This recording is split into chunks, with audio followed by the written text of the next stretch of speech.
Following an era of the most brutal tyranny, Adir has been vanquished, but eons later, his return looms on the horizon. As a renowned lamp-bearer, venture through both the domains of the living and the departed, confronting monumental perils on your path. The tale has yet to be unraveled on how Adir managed to garner strength to rise once again. The all-new Lords of the Fallen is set 1,000 years after the events of the original game, where the unfathomable return of the demon god Adir looms on the horizon. The game is set in the medieval dark fantasy era, where this monstrous godly being was being restrained by the 5 beacons of the Sentinel after its previous defeat.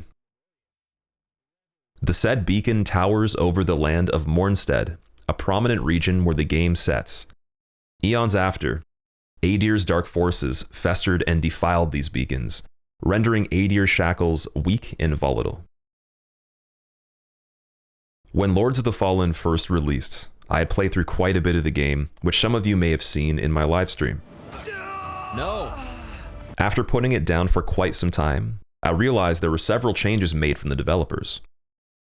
The question is, how good are these changes, and does it make the game much better, or rather more of the same with just some extra features? Let's take a look at what all these new features are. One of the biggest frustrations I've had when I first played this game, despite loving all the cool things Lords of the Fallen had to offer, was the overall enemy density. There were simply too many enemies while playing solo. This probably wouldn't be as big of an issue if you were joined by a friend and cooperating to play through the game. But as someone who loves to play games solo, I found it almost distracting from all the things I really enjoyed that they achieved with the experience. This has been changed to the point of reducing enemies in most areas by 50% or more. That alone makes a huge difference on the player experience, and was the most needed change in my personal opinion.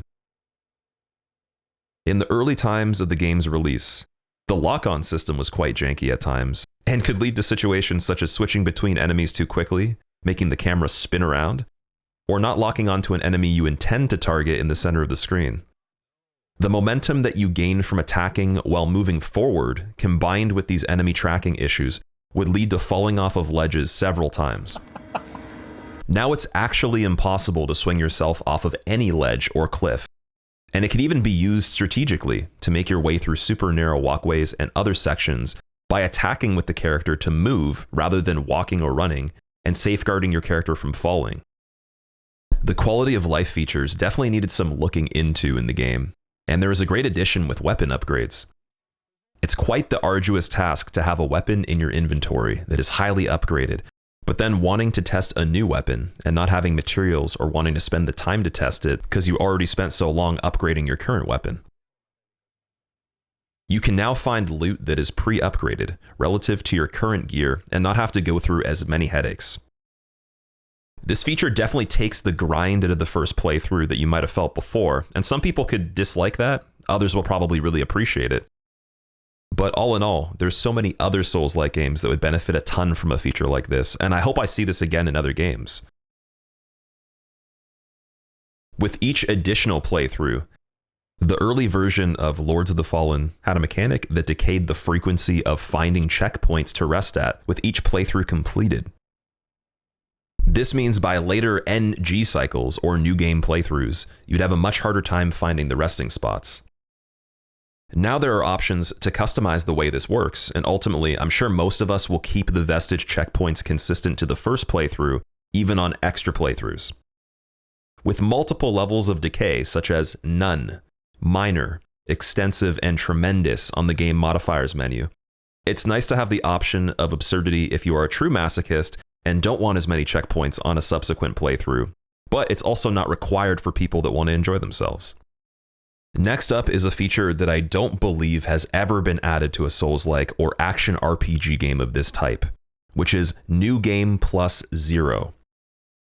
NG Plus 0 starts you off on a new game playthrough with all the equipment and character levels you had when beating the game the first time, but with no additional difficulty scaling, and is perfect for achievement hunting or just testing out a bunch of different equipment with your build.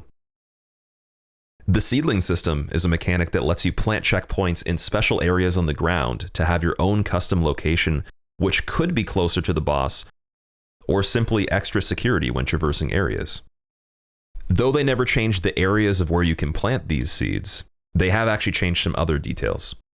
They've cut the cost of seedlings in half, and the drops for them were improved quite a bit. Previously, they only dropped from bosses, but now you can obtain the seeds in other locations as well. The final detail that I believe is actually the best about this change is that there's an unlimited capacity to hold the seeds, which I believe just makes the mechanic much more justified.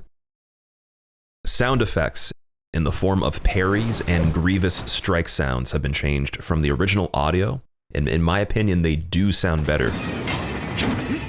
I didn't really mind the previous sound effects, but I did notice a couple people commenting in my live streams about those mechanics and how they sounded on the first playthrough.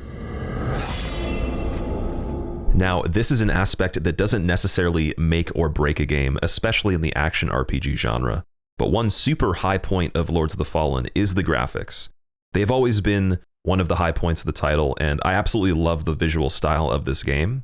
While it's not perfect and there's some things I would change that are very, very minor, the overall appeal and the fact that it was built in Unreal Engine 5 and executed the way it was really does a lot of good for it. Though they haven't changed any single thing in this department, I'm not complaining at all because the game always looked good. Enemy Randomizer. Something that I'm very familiar with and have a dedicated playlist on this channel for named Modded Runs. Check it out after this video if you haven't yet. The incorporation of such a feature into Lords of the Fallen is one of the coolest things a developer can add so that you have the option if you want to mix things up. But it's much more intuitive than having to configure modded files and download extra stuff to randomize the game. This also being available on console is a big win in my opinion. Not everybody will care about randomizing the game, but at the end of the day, the biggest complaint about playing Souls series on console is that they can't mod the game.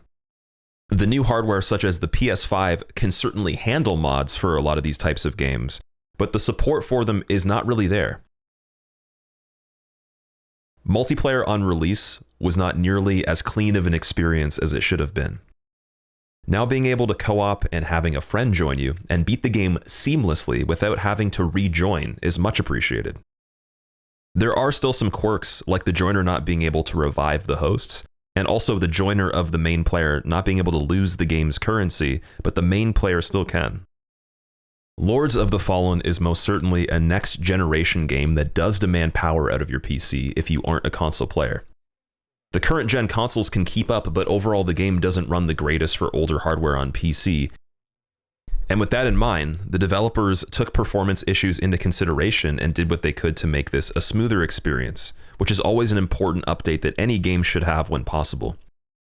There's some known issues with Unreal Engine 5 running on certain graphics cards, predominantly AMD cards, but overall, considering it's a new game with two simultaneous worlds intertwined at every moment, a massive amount of content to complete the game, averaging a playthrough of around 100 hours for 100% completion or more, and also choosing the Unreal Engine 5 itself to be the core of this experience, it's likely that you'll run into issues, and I hope they continue to keep improving this game. It's not often that developers can pull off some of these changes gracefully and actually make a game better than when it originally released, but in all honesty, I have to say they pulled it off. There's enough improvement for most of us to appreciate, and I recommend checking out some of these new features and changes if you really believed in and or enjoyed the original game's vision. Lords of the Fallen is now out on Xbox Game Pass and PC Game Pass. I hope you guys enjoyed this video, and if you want to see more breakdowns of games, tier lists, discussions, and even some reactions, be sure to check out my other videos in the discussions playlists. And for gameplay, such as zero damage runs, there's a playlist for that as well. Have a great rest of your day, guys, and I'll catch you in the next video.